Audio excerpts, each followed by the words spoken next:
नमस्कार. मी मोरेश्वर. हाय Maharashtra YouTube news चॅनलमध्ये आपलं स्वागत आहे. सध्या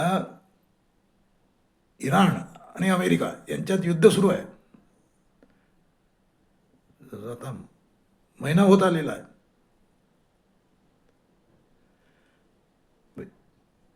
या युद्धाच्या बातम्या अलीकडे जेवढ्या वाचल्या जात नाहीत,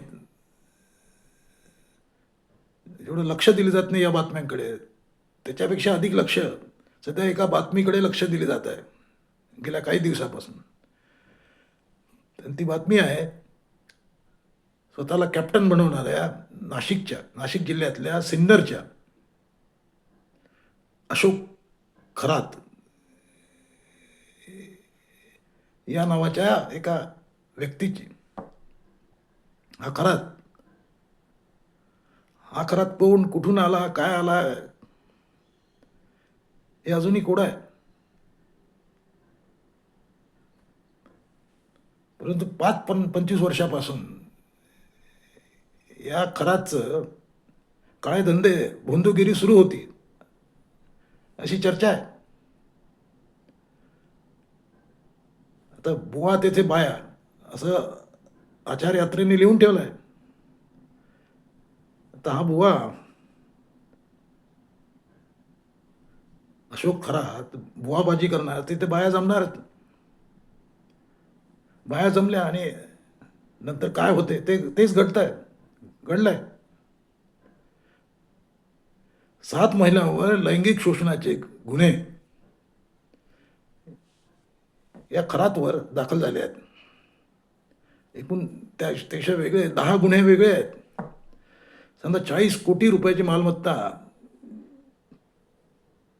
या अशोक खरातने जमा केली आहे अशी माहिती आहे. आता एखादा माणूस एवढी चुकीची कामं करतो, त्याची कुणालाच भनक नसावी. काही जण म्हणतात जात आहेत की आम्हाला माहीत होतं ते. एका पत्रकाराने सांगितलं की मी लिहिलं सुद्धा याच्यावर, तरी कोणी दखल का घेतली नाही सरकारने. सरकार आहे, अधिकारी आहेत, पोलीस आहेत, समाजसेवक आहेत. म्हणजे समाज वाकडा वागू नये. कोणी वाकडा वागत असेल तर त्याला ठीक करण्यासाठी साऱ्या या चेकिंग पॉइंट्स आहेत आपल्याकडे. तरी अशोक खरात बिंदास हे असं कसं वागू शकला? कुणालाच कुणकुण नसावी किंवा कुणकुण आहे असा दावा अलीकडे होतो आहे, तर ती रोखलं गेलं का नाही?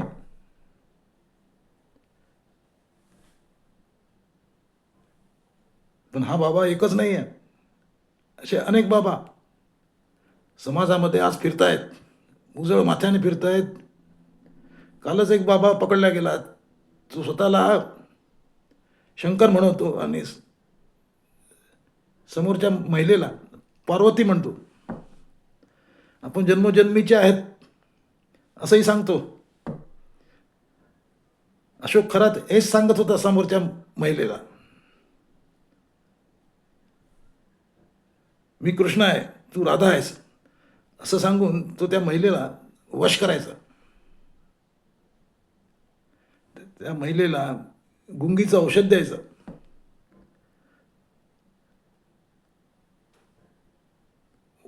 साध्या पाण्यामध्ये व्हायग्रा टाकून त्या महिलेचं लैंगिक शोषण करायचं. त्या महिलेला तो इतकं संमोहित करायचा की स्वतःची लघवी तो तिला प्यायला द्यायचा आणि त्या बायका प्यायच्या. आता यातल्या फक्त 7च महिला पुढे आल्या आहेत, पण हा आकडा मोठा आहे.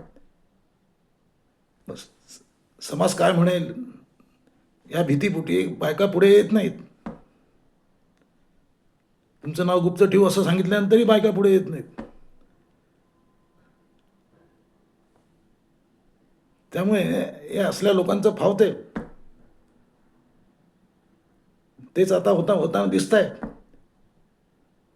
एक एक अशोक खरात नाही आहे आपल्याकडे, असे 50 अशोक खरात समाजामध्ये उजळ माथ्याने फिरतायत. आपण एक पकडलाय, कोण्या खरातला पकडणार तुम्ही? कारण खरातच आजूबाजूला आहे. ते आहेत कारण त्यांना राजकारण्यांचं संरक्षण आहे. हा खरात भुंदगिरी करत होता कारण त्याच्या मागे राजकीय बळ होतं, राजकारणी त्याच्या मागे उभे होते. 39 आमदार त्याच्याकडे जात होते अशी आता माहिती बाहेर आली आहे. 39 हे त्याचे भक्त होते. 39 आमदार. एकनाथ शिंदे हे मुख्यमंत्री होते त्यावेळी त्यांनी या बाबाच्या मंदिरात जाऊन तिथे पूजा केली होती. आता मुख्यमंत्री जिथे पूजा करतो तिथे लोक डोळे मिटून त्याच्यावर विश्वास ठेवणार, श्रद्धा ठेवणार. मग हे त्याचा असा गैरफायदा घेणार. प्रत्येक माणसाला, प्रत्येक व्यक्तीला, मग स्त्री असो की पुरुष असो, त्याचे काही मायनस पॉईंट्स असतात, त्याच्यामध्ये काही कमतरता असते. ती कमतरता पूर्ण करण्यासाठी तो वेगवेगळ्या ठिकाणी आश्रय घेतो. काही जण बाबाकडे, बुवाकडे जातात. अशाच बायका या खराताने शोधल्या, हिरल्या, त्यात त्यांची भोंदूगिरी चालू राहिली. हमाम में सब नंगे है असं म्हणतात. स्नानगृहात सारे नग्न असतात. खरं आहे. आपला समाजही हा सडलेल्या विकृत समाज, सडलेल्या मानसिकतेचा विकृत समाज झालेला आहे. आपल्या आजूबाजूला लैंगिक शोषणाचे अड्डे सुरू आहेत.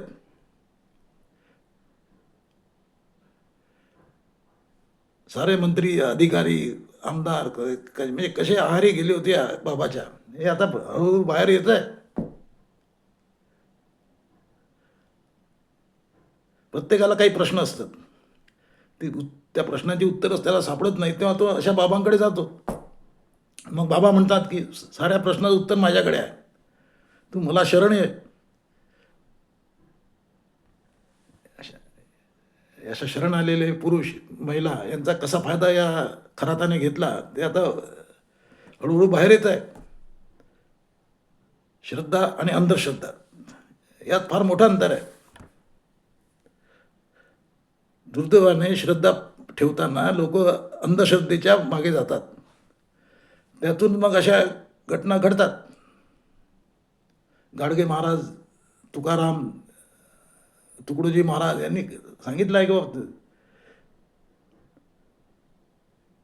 की बाबा बुवाकडे गेल्यानेच जर मुलं बाळ होत असतील तर मग नवरा कशासाठी?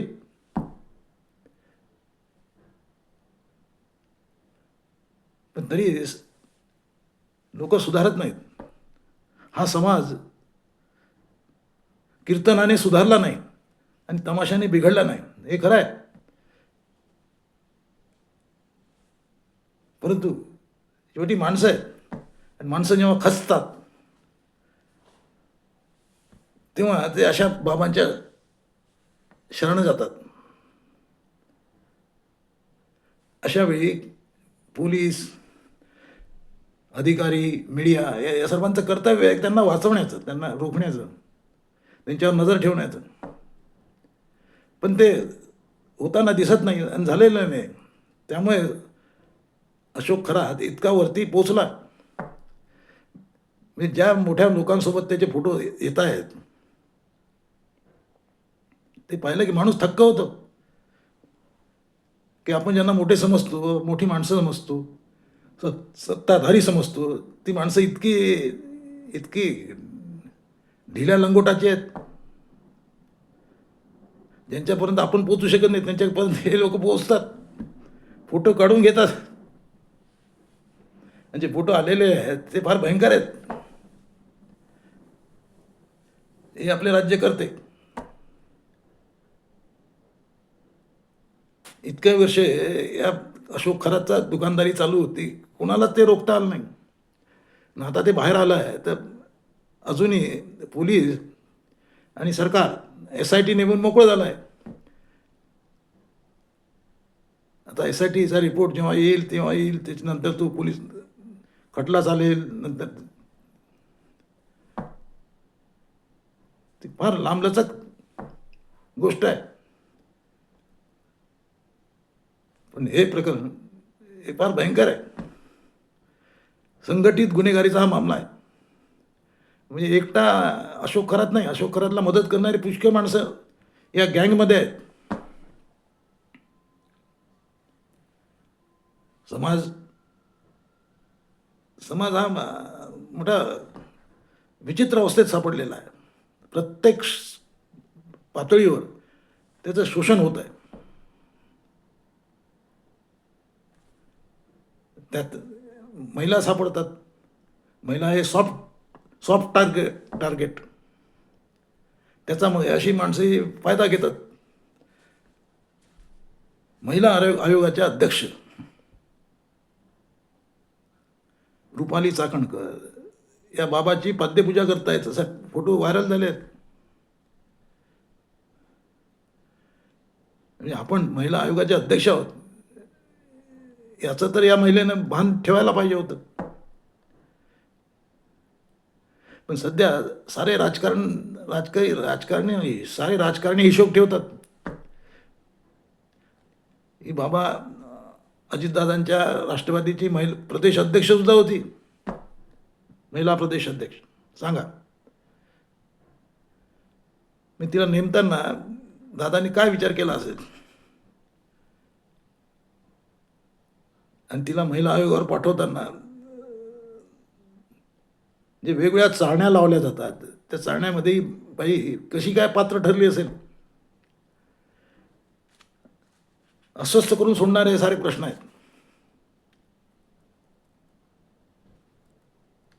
हे जी समाजातली घाण आहे, या घाणीला हे लोक घाणीच्या आहारी गेले आहेत आणि त्यातून हे प्रश्न निर्माण झालेले आहेत. आता यातून बाहेर कसं पडावं, कारण बाहेर पडायला तर दुसरा अशोक खरात तयारच आहे. कोणाला रोखणार तुम्ही? कॉमेंट करा. आणि कसं रोखणार? नमस्कार.